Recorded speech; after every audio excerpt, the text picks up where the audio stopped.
Më të prekur nga dëmet si pasojë e lëkundjeve të tërmetit janë Zëriku, Belshi dhe Gramshi në qarkun e Elbasanit, si dhe fshati Hyzgjokaj në Lushnjë, aty ku ka qenë dhe epiqendra e tërmetit. Në Zërik raportohet për dëmtim të 3 pallateve.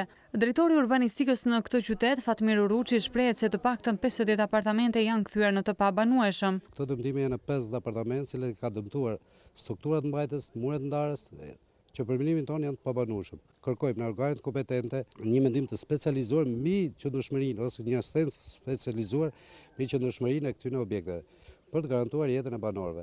Se nuk i dihet nëse ky tërmet përsëritet, atëherë them që këto banorë i rrezikohet seriozisht jeta. Më kryesorët është pallati 13, 16 dhe 86, cilët ne mendojmë me syrin tonë, për aq sa jemi kompetent, them që këto banorë duhet largohen. Prefekti i qarkut të Elbasanit, Arben Kamami, raporton për dëme edhe në Belsh. Tjetër nga Bashkia Belës kemi njoftimin, sepse janë dëmtuar 2 shkolla, shkollat e 9-vjeçare në qytetin e Belshit dhe shkolla e Qafshkallës.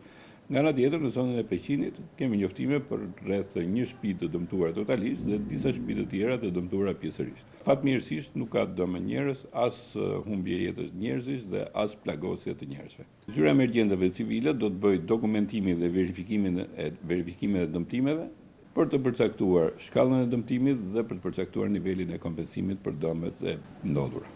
Dëme janë raportuar dhe në komunën Hyzgjokaj në Lushnjë. Një shtëpi është shëmbur totalisht duke lënë në qiell të hapur 7 anëtarët e kësaj familjeje.